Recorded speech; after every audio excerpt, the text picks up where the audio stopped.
The Galactic Council voted against Earth. They didn't expect what came next.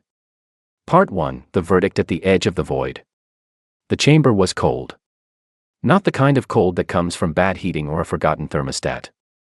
It was the kind of cold that a room gets when 412 alien species decide, in complete and total agreement, that your kind does not belong among the stars.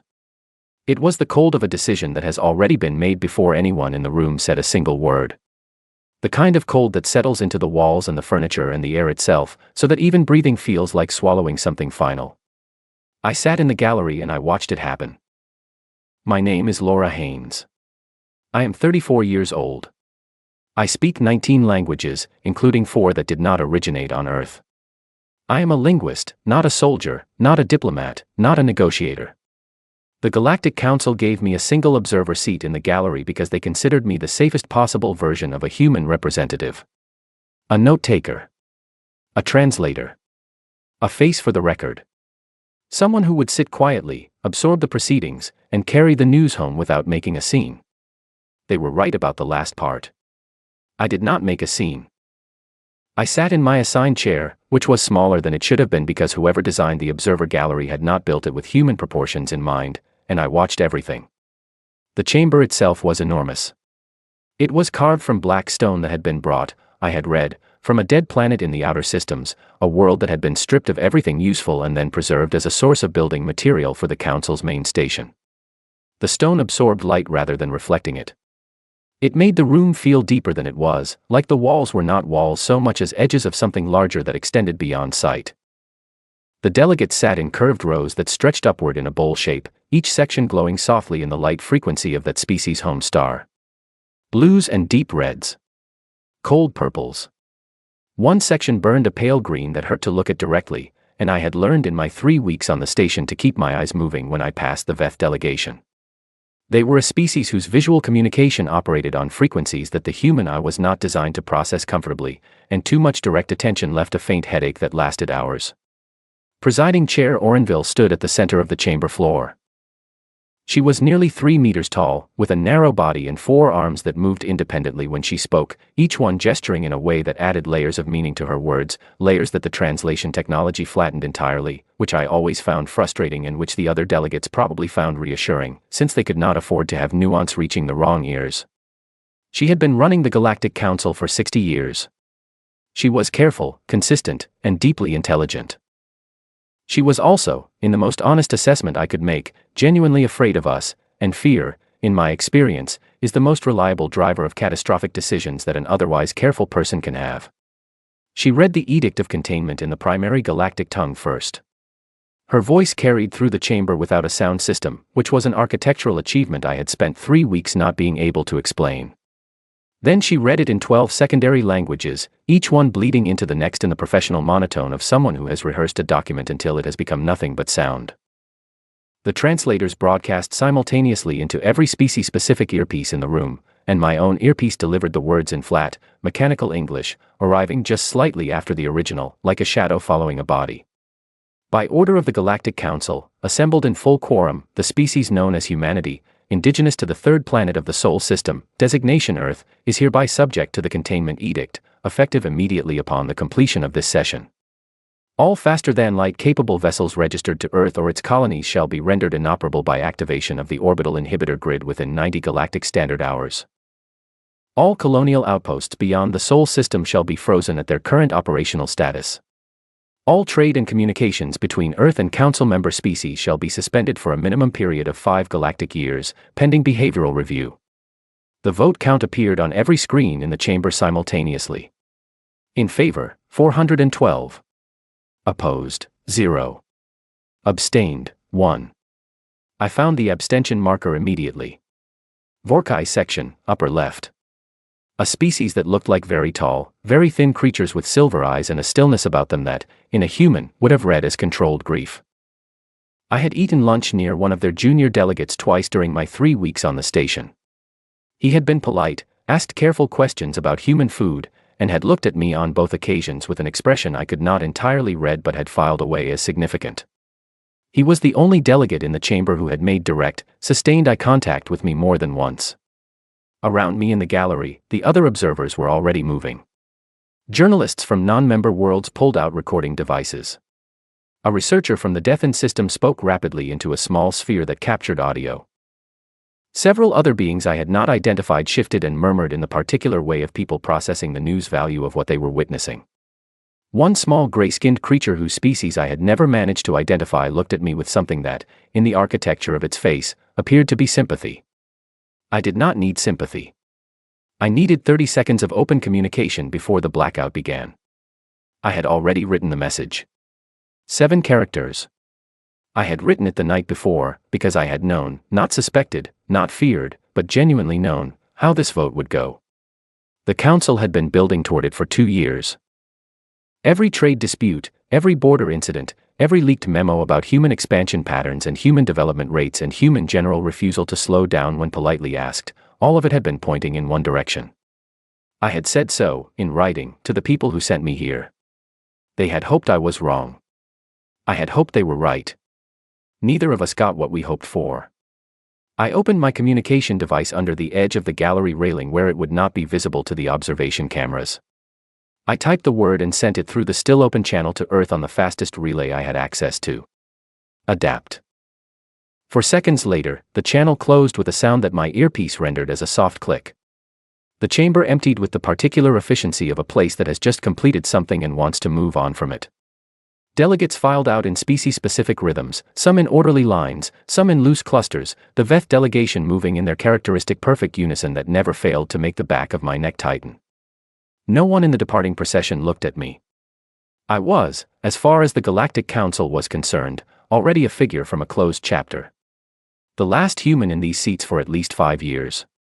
A detail to be noted and archived.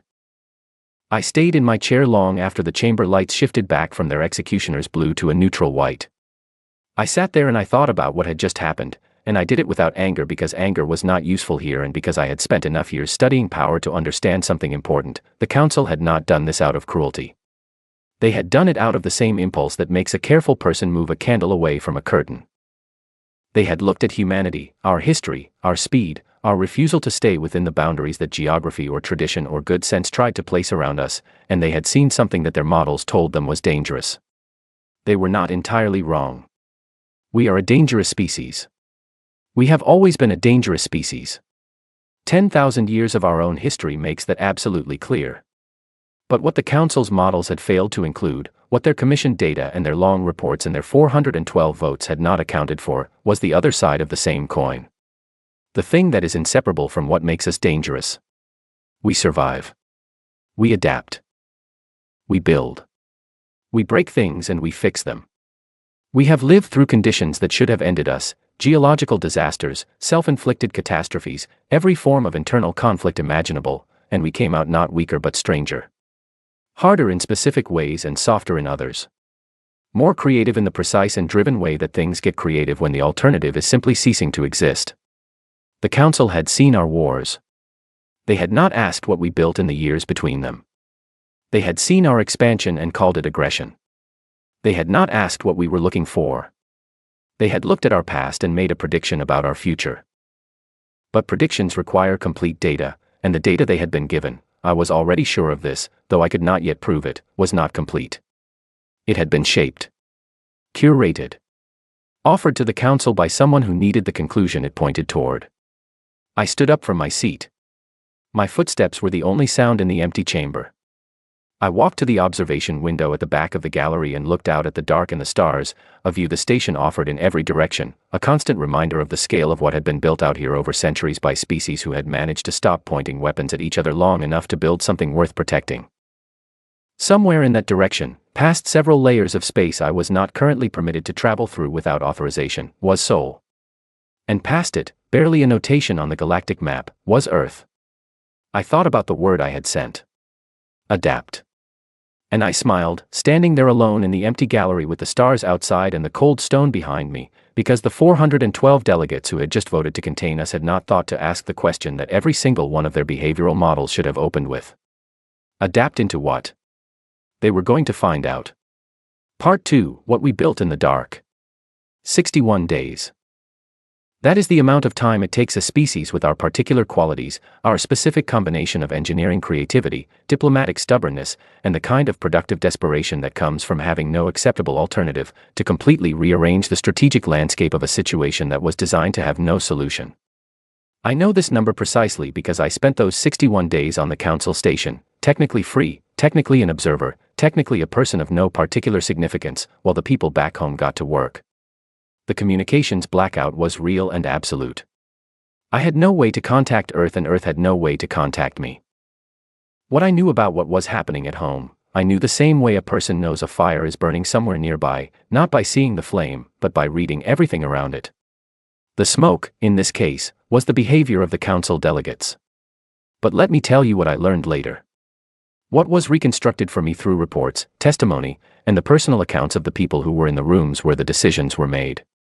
Earth did not hold a mourning period. There was no emergency broadcast from any head of government beginning with the phrase, "My fellow humans, today has been a dark day." There was no formal period of national grief, no extended session of political argument about whether the edict was legitimate, no week spent writing formal protests to a council that had just closed all incoming communications. Those things came eventually, for the public record. The public needed to process what had happened, and the public deserved space to do that. But in the rooms where decisions were actually made, in the offices and workshops and secure facilities where the people responsible for keeping humanity functional were gathered, those rooms did not stop moving for a single hour. Within 6 hours of the edict passing, a man named Oliver Grant had already assembled a working group of 43 engineers at a facility on the outskirts of Bristol. Oliver was 51 years old, powerfully built, and possessed of a restless energy that made sitting through long meetings visibly painful for him. He had spent much of his career in applied systems analysis with a focus on what he called legacy architecture vulnerabilities, a specialty that, until recently, had mostly been applied to old infrastructure and outdated security systems. For the last 8 months, at the request of Earth's Crisis Preparation Division, he had been applying that same focus to something considerably more ambitious, the Galactic Council's orbital inhibitor grid. The grid was the Council's primary mechanism for enforcing the containment edict. A network of satellites positioned in stable orbits above Earth and its colonies, each one broadcasting a suppression frequency designed to render FTL drives inoperable. The technology was 9 centuries old. It had been built in the aftermath of a conflict that predated human spaceflight by several generations and had been maintained ever since as the Council's most reliable enforcement tool. It had never failed. No species it had been used against had ever found a way to circumvent it. None of those species had been human. Oliver found what he called the old lock problem in 48 hours. The grid ran on a frequency standard established 900 years ago by engineers who were brilliant within the assumptions of their time. The assumption baked into the architecture, the one that 9 centuries of maintenance had never questioned because it had never needed questioning, was that any vessel attempting to operate its FTL drive through the suppression field would engage the field directly. Drive on, suppression field on, the two forces meeting head-to-head and the suppression field winning, every single time. The assumption had never modeled a drive recalibrated to treat the suppression frequency as ambient background rather than as an opposing force. It was an elegant and infuriating distinction. The difference between trying to break down a locked door and learning to walk through it sideways. Oliver's team tested the recalibration on a single unmanned probe on day 3 of the edict. The probe ran its FTL drive at full capacity. The grid showed it as contained. The probe was, in fact, across the system before the test was concluded. By day 7, the recalibration had been distributed to every FTL-capable vessel in Earth's registered fleet through a maintenance update package that looked, to any monitoring system examining it, like a routine software patch. The grid was still running. Every human vessel registered as contained. The grid was, from that moment forward, measuring a fiction. While Oliver's group worked the technical problem, a woman named Celia Ford was working a different angle entirely. Celia was 47 years old and had spent the past decade as Earth's senior xenodiplomat, a position that had, until recently, mostly involved managing trade agreements and scheduling meetings between parties who were politely competing for the same resources. She was quiet, meticulous, and possessed of a quality that I have always believed is the most underrated skill in any diplomat. She actually listened to the people on the other side of the table. Not to form rebuttals. Not to identify leverage points. She listened to understand what people actually needed, beneath what they were officially asking for. She had been keeping a file for 2 years. She called it the Overlooked. It was a catalog of 63 species, mostly non-council members or junior members with minimal voting weight, who had been, in her careful and documented assessment, quietly disadvantaged by the economic structures that the three most powerful elder species maintained across the council's trade networks. She had documented persistent food shortages that council agricultural trade policies had made structurally worse. Infrastructure projects that had been submitted for council development funding and denied, year after year, without clear explanation.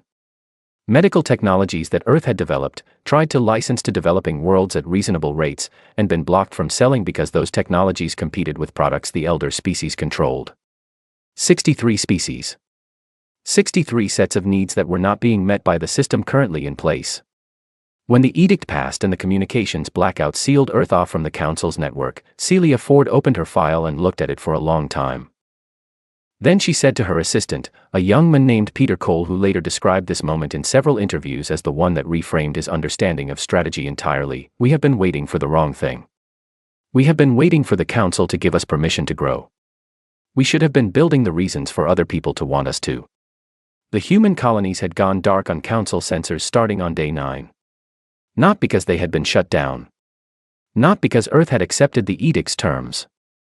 Because they had quietly, without announcement, without any communication on any frequency the council monitored, redirected themselves. 12 colonial vessels changed course and began moving toward worlds on Celia's list. They carried food supplement technology. Water purification systems adaptable to a wide range of atmospheric conditions. A compact medical fabrication unit that Earth had spent 5 years developing and had been blocked from selling by council trade restrictions. They carried engineers who knew how to build working solutions from limited materials, and educators with specific experience in making complex technical knowledge accessible to people encountering it for the first time. They did not arrive and announce themselves as official Earth representatives. They arrived as individuals. As people who had heard there were problems and had the skills to help with them. They asked nothing in exchange.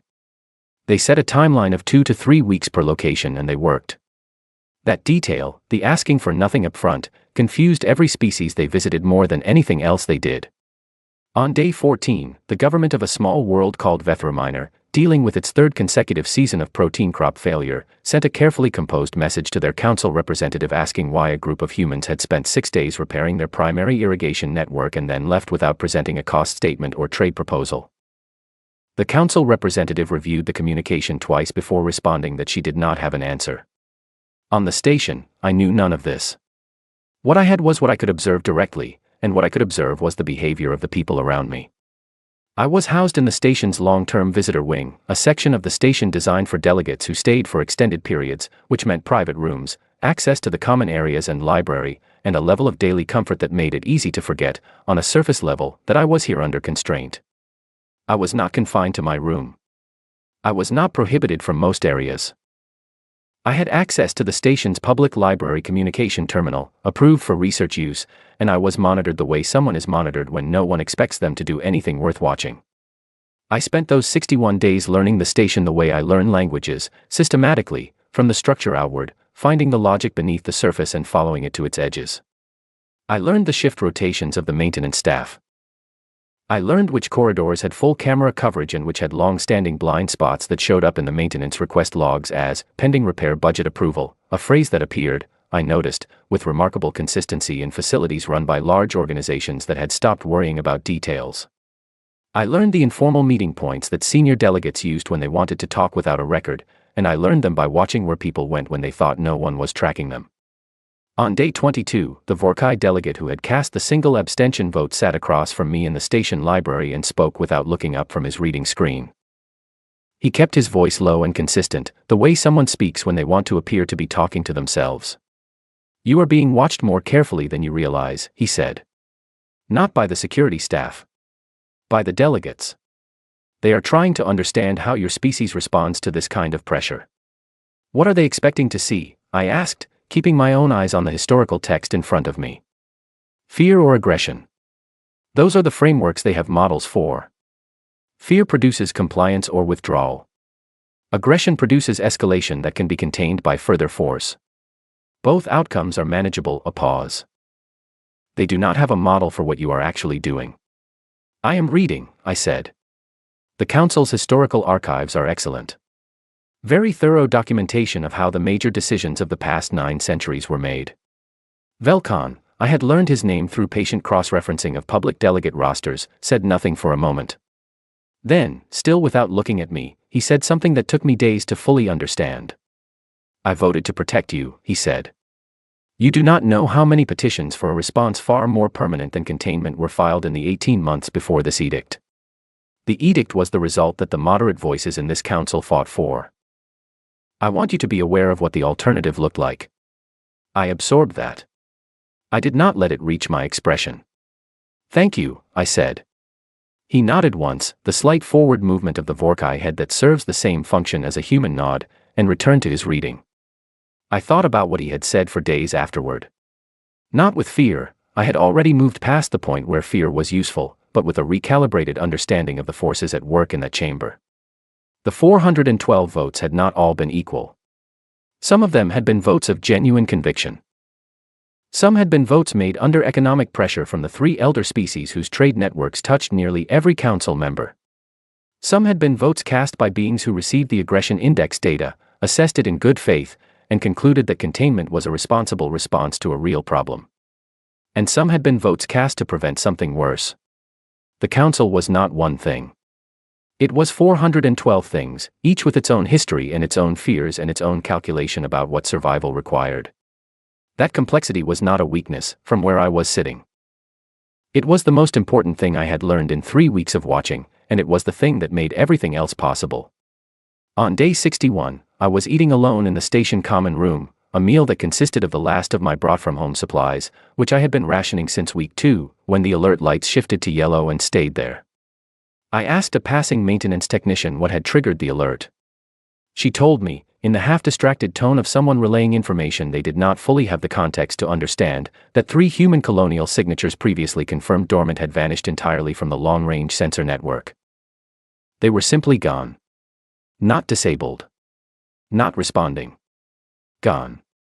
I looked at my food. I ate the rest of it with the steady deliberateness of someone who has just received exactly the news they were waiting for and does not intend to show it.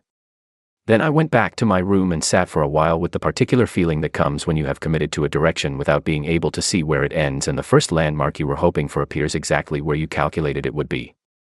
It was not quite relief. It was something cleaner than that. It was confirmation. Earth had heard the word I sent. Earth had gotten to work. Part 3, The Shape of Human Patience. On day 63, the colonial signatures came back. Not where they had been. Not in the Sol system, and not in the frozen cluster of outposts the Council had logged and locked. They appeared on the long-range sensors in 3 separate systems that had previously registered no significant activity of any kind, 3 small, unaffiliated worlds that were not Council members, not under any territorial claim, and not, according to every standard that the Council used to assess such things, worth paying attention to. I was in the station library when the alert reached the common monitors. I watched the sensor readout update in real time on the screen at the end of my reading table, and I watched the timestamp on the reading I had been doing about Council legal procedure, and I noted that I had not moved from this room in the past 4 hours and that 6 separate members of the station's observation staff had walked past the library entrance since morning and each one of them had registered my presence. I wanted to be very clearly somewhere obvious when this happened. The Council's reaction was immediate and, from the specific vantage point of someone watching it through glass corridors from a technically unrestricted section of the station, deeply instructive. 14 delegates gathered in an unscheduled session within 40 minutes of the sensor update. Their body language through the corridor glass was a vocabulary I had spent weeks studying and could now read with reasonable accuracy. Rapid, overlapping movement.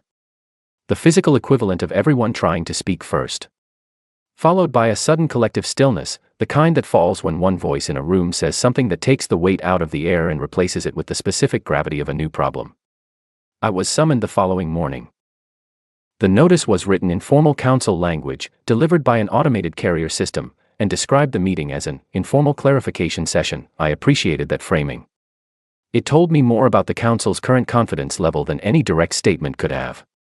When a body with the authority to issue containment edicts against entire species needs to use the word informal to describe a meeting, it means the body is not yet sure how much authority it wants to exercise. The advisory committee met in a room that was smaller than the main chamber but designed with the same architectural philosophy: a circular table, high ceilings, materials that absorbed sound in a way that made every voice in the room feel isolated and precise. 6 delegates around the table, senior representatives from 6 different member species, each one someone I had spent weeks cataloging in my observational notes. The committee chair was Director Orn, a Durathi being whose physical stillness under stress was the Durathi equivalent of shouting. They had a holographic display running in the center of the table when I sat down. 3 colonial signatures in 3 unfamiliar systems. Director Orn said, "Please explain." I looked at the display. I let a beat pass, not long enough to be seen as calculating, but long enough to be seen as thoughtful. "Those are human colonial vessels," I said. "They were registered as dormant under the edict." "They were," Director Orn said carefully. "And then they moved." "Yes. The edict froze their operational status."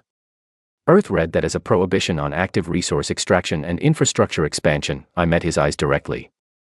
It said nothing about relocation. The relevant provision is the Vessel Operational Status Clause in the edict's 3rd paragraph. It specifies current operational status as the frozen condition. It does not specify location as a locked variable. Silence around the table. The specific silence of people who are looking for the error in an argument and finding that the error, if it exists, is theirs. Director Orn's secondary arms, the Durathi, had 2 pairs, and the secondary pair functioned the way human hands do when someone is trying very hard to appear calm, folded tightly against his sides. "The systems they have moved to are council adjacent. They are in unaffiliated open space," I said. "No council membership. No pending application. No contested territorial status. They fall under the open transit provision in Article 7 of the Galactic Compact. The specific paragraph is 7-4 if the committee wants to verify."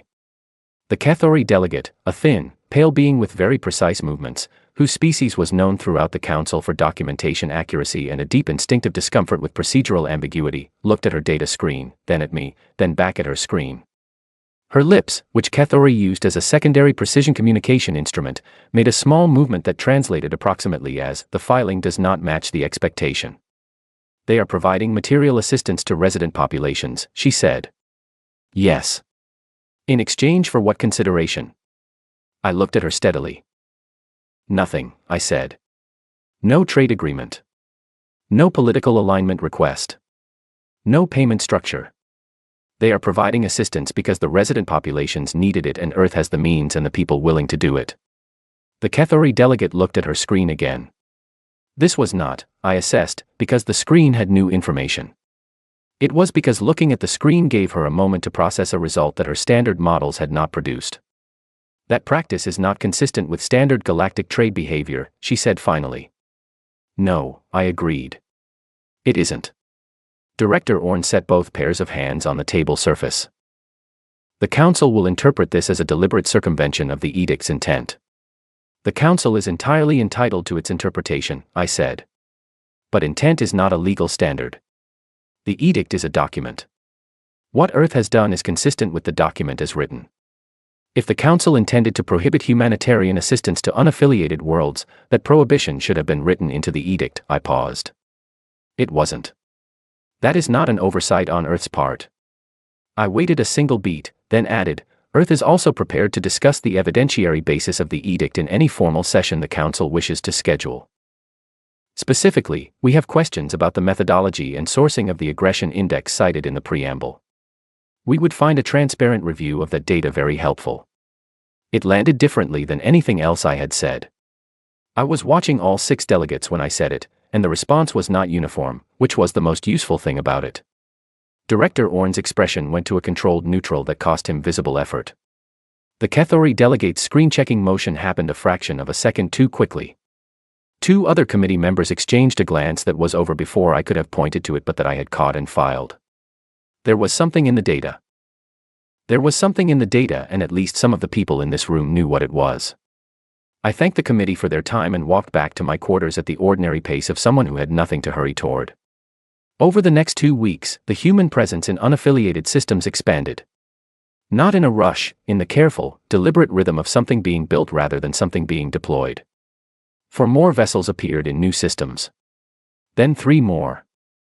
Each one following the same pattern: arrival at a world with documented unmet needs, deployment of personnel and resources, 2 to 3 weeks of direct work, departure without a bill. Council observers were dispatched. Their reports described identical situations in every location. Human personnel integrated into local communities with apparent ease. Technical knowledge shared without restriction. No political conditions attached. No formal framework established.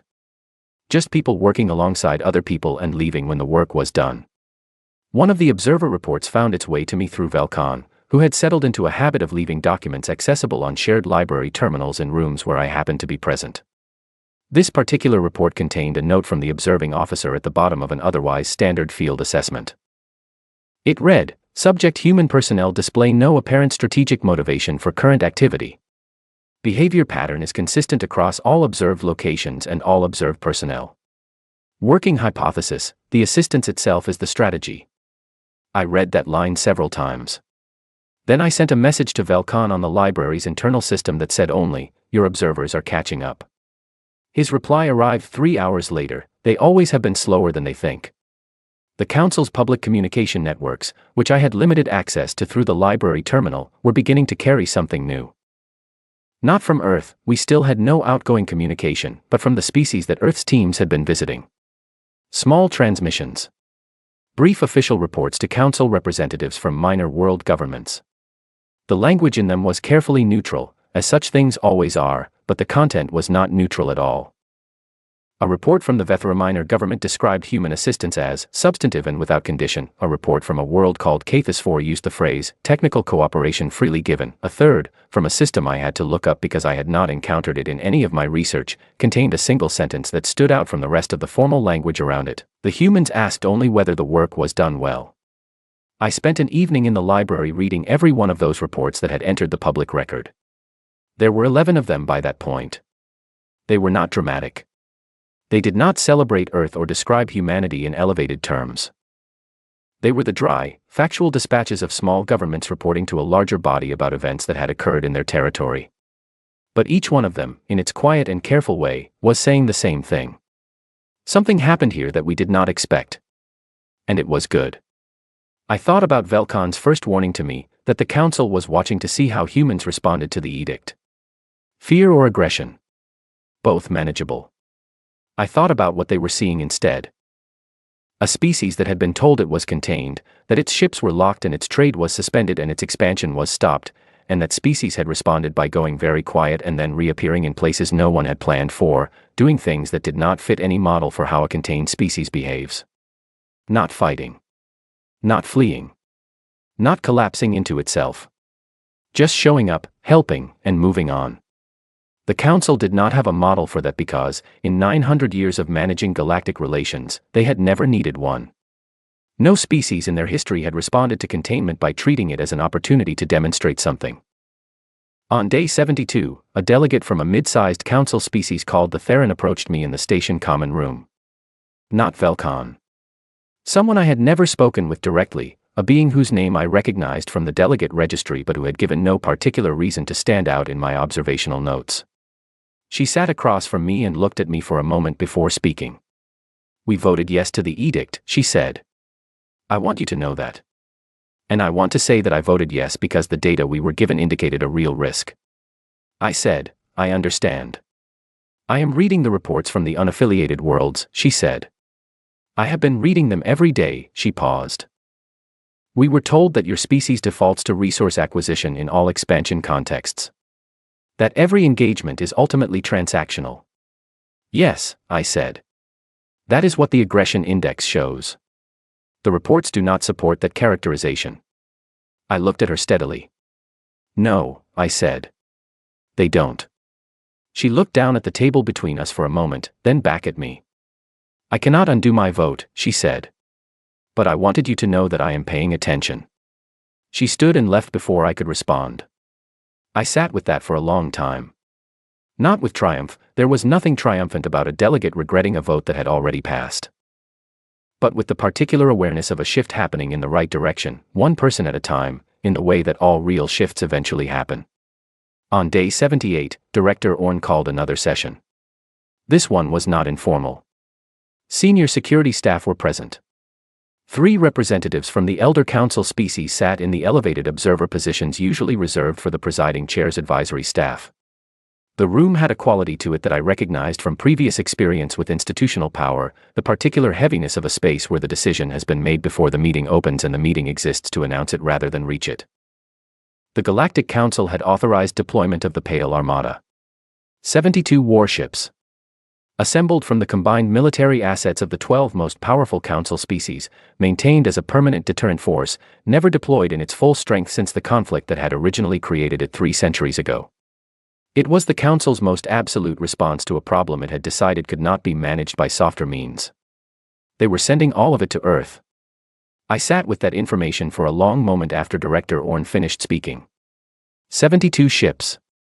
To a planet that had fired no weapons. That had threatened no species. That had done nothing except find a legal path through a document designed to contain it and used that path to help people who needed help and ask uncomfortable questions about where the Council's data had come from. That was not the response of an institution acting from confidence. It was the response of something that had run out of proportionate answers and reached for the most disproportionate one available, hoping that scale could do what precision had failed to accomplish. I asked Director Orn what the Armada was authorized to do upon arrival. He told me, deliver an ultimatum. Earth would withdraw all colonial vessels to the Sol system, accept a Council inspection of its infrastructure and research programs, and cease all assistance activities in unaffiliated space. I asked what would happen if Earth declined. Director Orn did not answer. The absence of an answer was its own answer. I nodded. I thanked the committee. I walked back to my room. I sat on the edge of my bunk and looked at the wall and thought about 72 ships moving through FTL space toward a planet that had survived everything that had ever been aimed at it, and I thought, they have not asked themselves a single time what Earth will do that they have not expected. They were going to learn the answer in 11 days. Part 4, 72 ships and 1 idea. The Pale Armada arrived at the edge of the Sol system on day 89. 72 warships translated from FTL in the space of approximately 8 seconds, appearing in close formation at the boundary of Earth's outer sensor net with the precision of a fleet that had been conducting drills for exactly this kind of deployment for 30 years. Their arrival signatures were clean and deliberate. There was nothing accidental about how they came out of transit, spread in a pattern that covered all standard approach vectors to the inner system, every ship broadcasting its identification code on the Council's official military frequency, making themselves impossible to miss and impossible to misidentify. Commander Veshorin stood on the bridge of the leading ship and looked at his forward screens for a long moment. I know this because Veshorin described it to me himself, months later. He said he had prepared 2 scenarios on the transit from the Council station. In the first, Earth had used the drive recalibration that his intelligence analysts suspected but could not confirm to relocate as many vessels as possible, and the inner system would be defended only by whatever had stayed behind, a token presence that would make a show of resistance and then negotiate.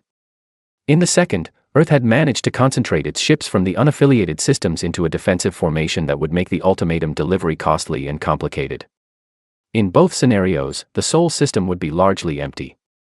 Whatever Earth had managed to build in 89 days, the Armada would arrive into open space and deliver its message and wait for a response. What Veshorin actually found on his sensors was neither of those things. 40 ships occupied Earth's orbital space. Not human ships.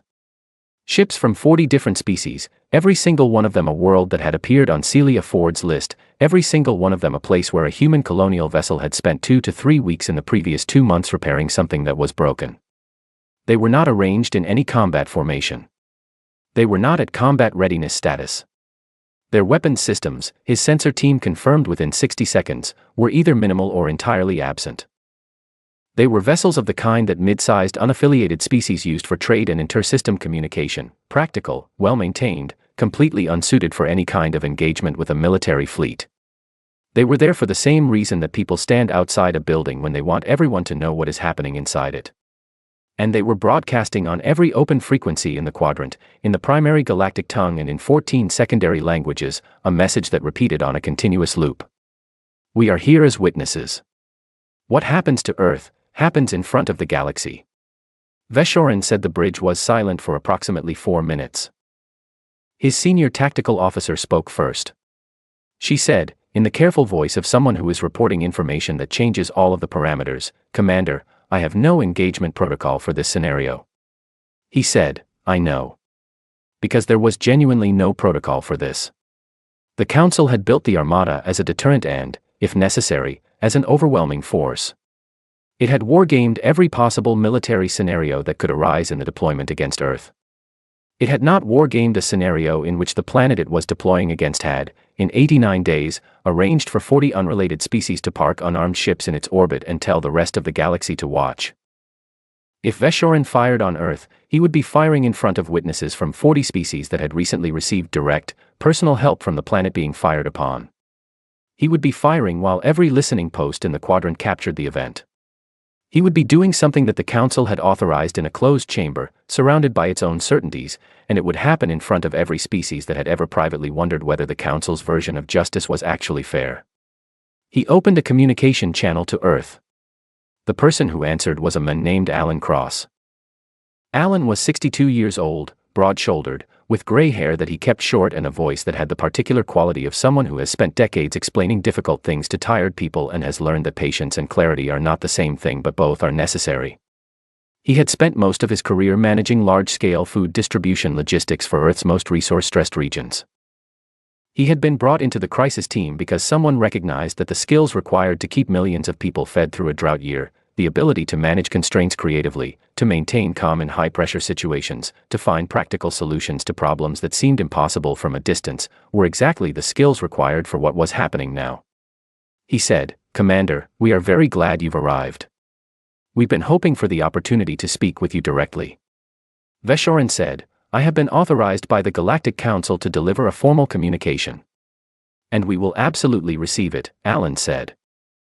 "We are ready to discuss everything the Council has put forward. But before that, and Commander, you are entirely free to decline, we would like to extend an invitation to you personally." There was a pause on Veshorin's end of the channel. "An invitation. To share a meal with us. We have prepared food. We would like to sit across from you and talk, in the way that people talk when they are trying to understand each other rather than trying to win. The meal is being broadcast live, on open frequencies, so that everything that happens is visible to anyone who wants to see it." Alan paused. "We are not trying to gain an advantage from this. We genuinely believe that sitting at a table together, before anything formal happens, makes better outcomes more likely." Another pause. Longer this time. "You are asking me to come to the surface. We are entirely happy to host aboard a neutral vessel in orbit if you prefer," Alan said. "The Vethra delegation has offered their ship. They have a very comfortable reception room, and Olin Fair sends his personal regards." Veshorin said he needed time to consult with his advisory staff. Alan said there was absolutely no rush and that the food would keep. The dinner took place 36 hours later, aboard the Vethra delegation ship, the one whose irrigation network had been repaired by a human engineer named Sam Elliott 7 weeks earlier. Olin Fair, the Vethra captain, had given over his reception room with the careful formality of someone who understood that the event taking place in his ship was much larger than his ship and wanted to honor that without overshadowing it. It was broadcast live, on open frequencies, across every system within range. Which was most of the inhabited galaxy. I watched it from the Council station on the same public channel that everyone else was using. Alan arrived with 3 other members of Earth's working group, a logistics specialist named Donna Hayes, a materials engineer named Raj Patel, and a cultural historian named Ben Ashford who had spent 15 years studying galactic social structures. Veshorin arrived with 2 senior advisors. What followed was 2 hours that I watched without looking away. Alan asked questions. Not strategic questions, not political questions, questions that a person asks when they genuinely want to understand who they are talking to. How long had Veshorin served in the Council's fleet? What did command look like from inside the Armada? What was the Durathi home system known for beyond its military tradition? Veshorin answered carefully at first, with the controlled precision of a senior military officer receiving unexpected input. Then with slightly less control. Then with the ease of someone who has been asked real questions by someone who is actually listening to the answers. The food was human. Alan had selected it personally. Bread, shared in the flat round form that human cultures across history had used to mark hospitality. A thick lentil soup with a spice combination that Ben Ashford had confirmed, through 3 days of research, was unlikely to cause difficulty for Durathi sensory systems. Roasted root vegetables with oil and salt. Nothing elaborate. Nothing designed to impress. Food that was warm and real and shared. Veshorin looked at the bowl placed in front of him with a carefully neutral expression. His species consumed nutrient compounds formulated for their specific biology. There was nothing on the table that his body required or that his food history included. Alan said, "You genuinely do not have to eat any of it. This is not a test of anything. We just wanted to share the table with you, and if any of it is something you are willing to try, we hope you find it good." Veshorin picked up the implement provided for him. The Earth team had researched Dorothy manual dexterity and produced a custom tool that worked with his physical structure, and tried the soup. He finished the bowl. He asked, in a voice that the broadcast captured clearly, whether there was more. Alan said yes and served it himself. That moment, a Dorothy fleet commander holding a second bowl of human lentil soup, on a Vethra ship, broadcast to most of the inhabited galaxy, became the image that more people referenced when they discussed the turning point of the crisis than any formal statement, any legal argument, or any political maneuver. It was not a planned image. No one had choreographed it. It was simply what happened when two parties who had been treating each other as problems to be solved were, for 2 hours, just people at a table. The conversation at the table ranged wider as the hours passed. Ben Ashford asked Veshorin about the Dorothy concept of duty, a subject that Veshorin engaged with more openly than any question about the Armada's orders. The Dorothy, Ashford had researched, held a fundamental belief that duty required understanding the thing you were carrying out. You could not fulfill an obligation honestly if you had not looked at it from every angle. It was a cultural value so deep that it governed how Dorothy commanders were trained. Before any engagement, they were required to build a complete picture of the entity they were engaging against. Veshorin had been building that picture for 11 days in transit. What he had found, Alan Cross had learned from a brief communication through one of the witness vessels before the dinner, was that the picture did not match the edict. The Dorothy were not a species that carried out orders they had concluded were wrong. They were a species that said so, clearly and formally, and requested clarification. It was why the Council had used them as Armada commanders for 3 generations. It was also, in this specific moment, the thing that made Veshorin different from what the Council had expected him to be.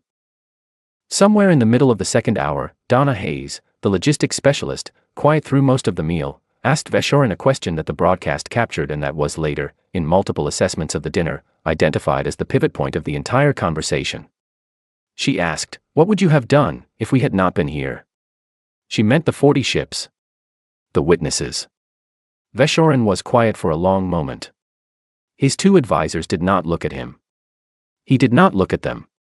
"I would have delivered the ultimatum," he said. "And if Earth had declined?" Donna asked. Another long silence.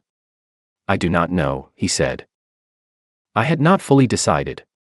And that was the most honest thing said at that table. A fleet commander in charge of 72 warships and a direct order from the Galactic Council, saying, "I had not decided." Not because he was weak. Because he was the kind of being who needed to understand what he was doing before he did it, and what he was being asked to do had not, on close inspection, stood up. Veshorin requested a 30-day operational pause for tactical reassessment. In the formal languages of Council procedure, that phrase was clean and unremarkable. But in the informal registers of most species communication, the way beings speak to each other when they are not being officially recorded, it meant something that everyone who heard it understood immediately. "I need time to decide whether this order is the right thing to carry out." Back at the Council station, a secondary consequence of the dinner was unfolding that I had not anticipated. The 40 witness ships in Earth's orbit had not been there only to watch. Their captains were communicating with each other and, through their respective government channels, with their home worlds. Those home worlds were communicating with their Council representatives. The representatives were receiving, by the time the dinner broadcast ended, a volume of incoming communication that was unusual in both quantity and tone. The messages were not demands. They were not ultimatums. They were inquiries.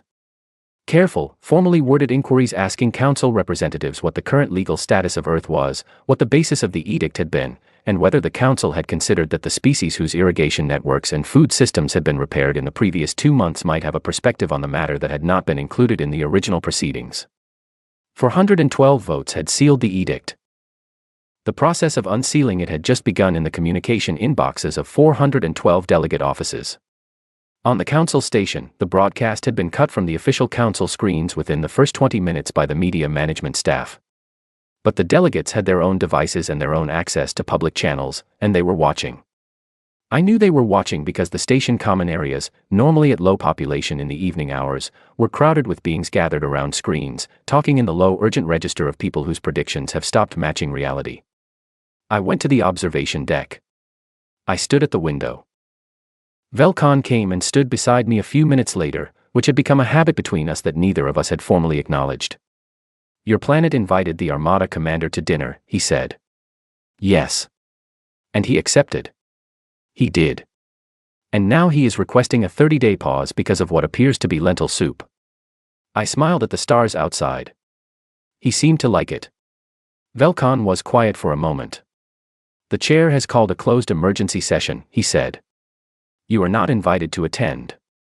"I know," I said. He looked at me sideways, his silver eyes steady and unreadable in the way that had taken me weeks to stop trying to decode. "You are not concerned about that." I thought about the small recording device in my jacket pocket. I thought about the earpiece placed under the presiding chair's podium 3 weeks ago, broadcasting on a frequency designed to record for 40 days before its power cell required replacement. I thought about the session that was happening in a closed room while I stood here looking at stars. "No," I said. "I'm not." Velkan watched me for another long moment. Then he turned back to the stars. Neither of us said anything more. The session ran until the following morning. I went to sleep with my jacket on the chair beside my bed and the knowledge that everything happening in that room was being recorded, and that what I did with that recording in the next 12 hours would determine whether the next year of this story went the way I needed it to go. Part 5, What Came Next? I listened to the session from the beginning. The recording started clean, Chair Orenville's voice, the formal language of a closed proceeding, the attendance of the full advisory committee and 3 senior representatives from the elder council species. The council's intelligence directorate began with a status brief that lasted 20 minutes and covered the Armada's position, the 40 witness vessels in Earth's orbit, and Veshorin's requested pause. Then the intelligence director, whose identity the council protected behind a synthesized voice, delivered the section of the brief that I had been waiting for, and which changed the shape of everything I had been working with for 89 days. The aggression index. The data that the council's edict preamble had cited as primary justification. The statistical framework that had told 412 species that humanity was too dangerous to leave uncontained. The brief confirmed what I had suspected since my second meeting with the advisory committee, that data had not been produced by the council's own research bodies. It had been commissioned from a third-party analytical group whose funding traced, through a carefully constructed chain of holding entities, to 3 sources. 3 elder species. The 3 whose trade networks covered the majority of resource distribution across the council's member worlds. The 3 who had spent a decade watching Earth's colonial expansion with the attention of people who have built a monopoly and are watching a competitor appear on the horizon. The data had been shaped. Not invented entirely, Earth's history provided genuine material, and the people who built the index had been skilled enough to work with real facts and arrange them into a frame that pointed toward a conclusion they needed the council to reach. But the selection of which data to include, which to exclude, how to weight the variables, how to frame the historical incidents, all of it had been directed from the start toward a single outcome. Humanity was not a strategic threat. We were an economic one. And the edict had been the council's own institutional machinery, operated from inside by 3 parties with a financial stake in the result. I sat on the floor of my room with my back against the wall and the earpiece running, and I listened to all of it. Then I listened to the second part. The 3 elder species, speaking in the closed session with the candor that they believed only a closed room could allow, were not satisfied with the current situation. The 30-day pause Veshorin had requested was unacceptable. The dinner broadcast had caused, in their assessment, significant damage to the council's ability to manage the narrative around the edict. The Armada needed to proceed immediately, and its directive needed to be stronger than the original ultimatum. Not just compliance. Active disarmament. Earth's FTL program suspended indefinitely. Colonial vessels confiscated and placed under council inventory. All independent research programs subjected to ongoing council oversight. They called this a restructuring measure. They described it as necessary for galactic stability. What they meant was, make sure this species cannot grow fast enough to threaten what we have built. Director Orn pushed back. Other delegates pushed back. The session became an argument that lasted hours, circling the same points with the frustrating rhythm of a dispute where both sides have too much at stake to back down cleanly. I stopped the recording at hour 4. I had what I needed. I sat with the device in my hand and thought about what I was holding. The closed session recording of a Galactic Council meeting in which the three most economically powerful entities in the known galaxy admitted, in their own voices, that they had engineered false justification for an edict against a species that threatened their trade margins. Not their safety. Not galactic stability. Their margins. I thought about the 412 who had voted yes. Most of them had voted based on the data they were given. Most of them had looked at the aggression index, considered it seriously, and concluded that containment was a responsible answer to a real problem. They had been manipulated. They had been used as instruments of a private interest that had dressed itself as a collective concern. Most of them were not corrupt, they were wrong, and they were wrong because someone needed them to be. That distinction was the most important thing in what I was holding. Because if I released this recording as a weapon, if I broadcast it in a way that treated the council itself as the enemy, I would destroy the institution along with the three who had corrupted it. 412 species who had voted in genuine good faith would have that good faith turned into public humiliation. The Galactic Council, with all its failures and all its fears, was still the structure that kept the known galaxy from fracturing into the kind of conflict that ends civilizations. It was imperfect and it was compromised and it was the best thing available. I did not want to break it. I wanted to fix it. I spent the rest of that night writing 43 separate documents. 43 versions of the same essential information, each one calibrated for a different reader. For the small species on Celia's list who had received human help and were now watching nervously to see what would happen. For the junior delegates who had voted yes and had been showing, in ways I had been cataloging for weeks, signs of doubt that had nowhere to go. For the independent legal scholars who monitored council procedure. For the historians who specialized in the three elder species and their documented history of economic interference in council decisions. For the 12 senior delegates who had, in communications visible through the library's research access function, expressed private concern about the direction of the edict before the vote was ever called. I wrote to Velcon separately. Not the full recording. Just a message. The question you were afraid to ask has an answer. I have it. I need 12 hours before anything moves. Please give me 12 hours. His reply came in under 4 minutes. 4 words. You have the time. I began transmitting at midnight, staggering the messages across a 6-hour window, running each one through a different pathway in the library communication system so that no single monitoring protocol would catch the full picture before all 43 had gone. I did not sleep. By morning, the station had a different quality to it. Not loud, nothing about it was loud. But the corridors had a different density of motion than their usual rhythms, and the clusters of delegates speaking in low voices in the common areas were larger and stiller than they normally were, with the careful immobility of groups processing something significant.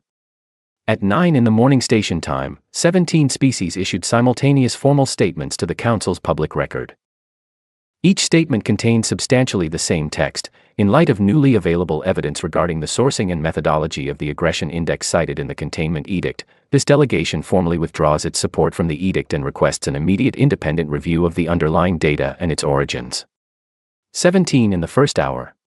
By 10, 22. By noon, 29. The 3 elder species issued a combined response at 11:45, procedural objection language, claims that the evidence had been improperly obtained, assertions that the index methodology was sound, arguments that the review request was an attempt to destabilize council authority by parties with an obvious interest in the outcome. It was articulate, technically proficient, and delivered with the confidence of people who have used institutional procedure as a shield many times before and believe it will hold. It did not hold. The recording was already distributed across too many independent systems to suppress. Legal scholars from non-member worlds had been analyzing it since before sunrise and were issuing assessments with the speed of people who had been watching council procedure for years and waiting for exactly this kind of evidence to emerge. Delegate after delegate issued their own statements, not all of them withdrawing from the edict, but all of them calling for the review. The language of the chamber was shifting the way tides shift, not in a single moment but in the accumulation of many small movements that, taken together, are impossible to stop. I was summoned before the full council at 2 in the afternoon. I had changed into my cleanest clothes, a simple dark jacket, plain trousers, nothing that would draw attention away from what I was going to say. I walked into the main chamber alone. No escort, no translator, no support staff. Just me and the empty center floor and 412 filled seats rising in their curved rows above me. The light panels were white. Not the executioner's blue of the edict session. White, which in council chamber protocol meant that no determination had been reached and the session was open. Presiding Chair Orenville looked at me from across the chamber floor. She did not look angry. That surprised me, and then it did not surprise me, because I had been studying her for 3 months and what she looked like was a being who has carried a significant weight for a long time and has just discovered that the weight was built on a false foundation. That is not the same as anger. That is something older and harder to carry. You have caused significant disruption to council procedure, she said. Yes, I said. I apologize for the disruption. I do not apologize for the disclosure. A murmur moved through the chamber. Not hostile, uncertain. The sound of a large group of beings processing two things at once and not yet sure how they fit together. The recording was obtained without authorization. It was obtained by a person who was being held on this station under constraint, in a room that had not been examined for monitoring devices because the security assessment concluded that the person in question posed no meaningful risk. I paused. The security assessment was working from an incomplete model. It assumed that a linguist with no official status was also a person without initiative. That assumption was the security gap, not my recording device. The murmur returned, slightly different in quality this time. Something in it that was closer to agreement than I had expected. You are asking the council to invalidate its own edict, Director Orn said from the second tier, his voice carrying the precise neutral of someone who has not yet decided which direction to move in. I am asking the council to be what it was designed to be, I said. A body that makes decisions based on accurate information, applied fairly, to all species equally. The three entities that shaped the aggression index did not want that. They wanted a body that would make a decision in their favor and dress it as a collective determination. Those are different things. 412 species voted in this chamber. Most of them voted in good faith, based on data they had reason to trust. They were used as instruments of an economic agenda that they were not informed about. They deserve better than that. The chamber was quieter than I had heard it. Director Orn said, "What specifically are you asking the council to do?" I had worked on this answer for longer than anything else in the past 89 days. Not the answer that would feel satisfying. Not the answer that expressed everything that had been done wrong. The answer that would actually work. That would make the next version of this problem structurally less likely to happen again. 3 things, I said. First, the containment edict is immediately suspended, and an independent review of the aggression index and its origins is conducted by a body that has no economic relationship with any of the 3 species whose funding has been identified in the sourcing. Second, the 3 entities who commissioned and provided the manipulated data are subject to the Council's existing accountability protocols for member species that provide false information in the context of an official proceeding. Those protocols exist. They have simply never been applied to species with enough economic weight to avoid them. Third, Article 12 of the Open Compact, the provision that allows any member species to submit data to inform a containment proceeding without independent verification, is amended to require third-party verification for any data used as the primary evidentiary basis of an edict. That gap is how this was possible. It needs to close. A longer murmur. Many voices in many languages, running through the chamber like water finding its level. Orenville raised one of her 4 hands and the sound subsided. She looked at me with the steady gaze of someone who has been in this chamber for 60 years and has learned to read the weight of a moment. "You are not angry," she said. "No." "Why not?" I thought about the question honestly. Not the diplomatic answer. The true one. Because anger would be appropriate if what I wanted was to see the council broken apart, I said. That is not what I want. I want a galaxy that works. One where the edict structure cannot be used by whoever has enough money to commission the data that justifies it. One where small species are not exploited as leverage by larger economic interests. One where a planet can develop at its own pace without that development being treated as an inherent threat to be contained. I let a beat pass. The council has 412 members. Most of them are ordinary. Most of them are trying to govern responsibly with the information they have. The problem was not the council. The problem was what certain parties were putting into the council's information stream. Fix that, and the council becomes what it was supposed to be. Orenville looked at me for a long moment. Then she looked out at the 412 filled seats above us. Then she called the vote. The edict suspension passed at 389 to 23. The 3 elder species voted no, every other vote was yes. Even 9 of the species that had, 4 months ago, been among the most vocal supporters of the edict voted yes. The numbers sat in the chamber record with the permanence of things that have been formally witnessed and cannot be unmade. The accountability proceedings were referred to the council's legal body. The Article 12 amendment was placed on the formal session agenda. The Pale Armada was recalled. Veshorin confirmed receipt of the recall order via official channel at 4:17 in the afternoon. At 4:22, a second message arrived at Alan Cross's communication address. Unofficial, carrying no fleet identification. It contained no words. Only an image, a clean, empty bowl. Alan replied with a single word, anytime. I stood in the chamber after the session ended. For the second time in 3 months, I was the last person left in a room that had just decided something about Earth's place in the galaxy. The first time, the light had been cold and blue and final. This time it was warm and white and still in the process of becoming something. Velkan came and stood beside me. They will try again, he said. Not the same way. But the forces that drove this do not go away because a session went against them. I know. You are not concerned. I looked at the empty seats and thought about 412 species.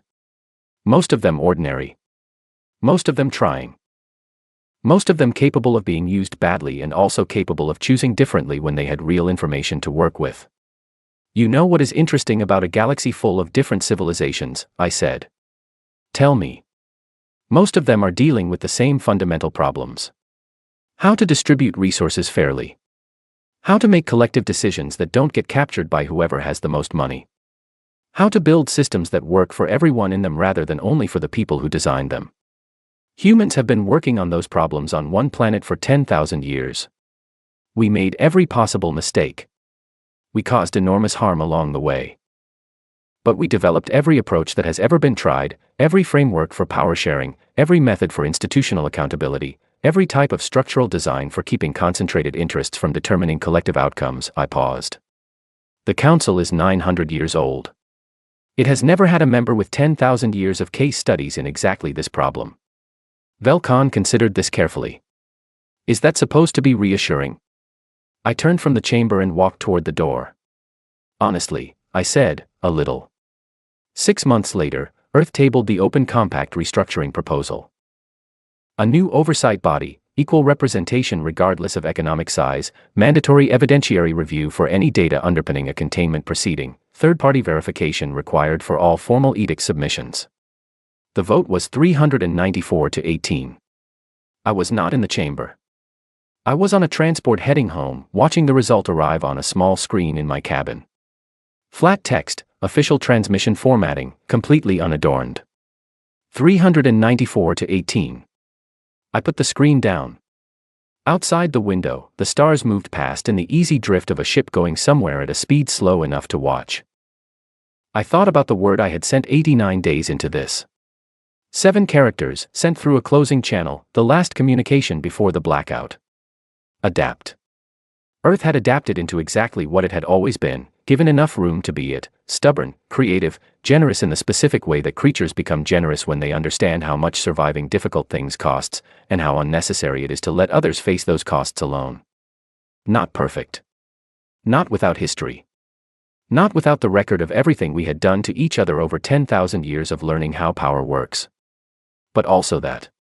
The learning. 10,000 years of it. I leaned back in my seat and closed my eyes.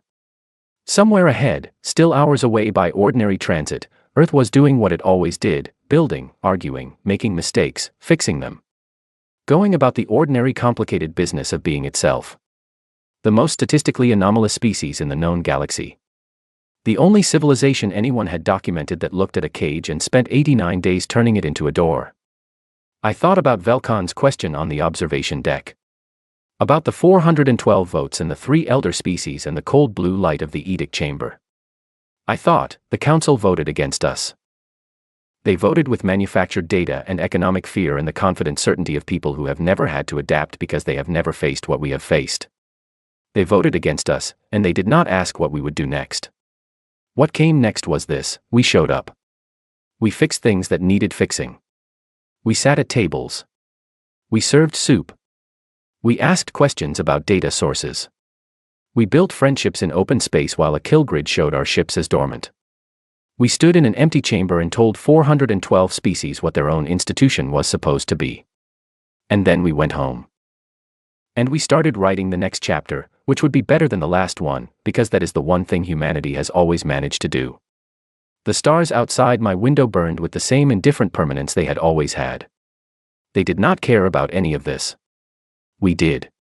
That was the difference. We always have.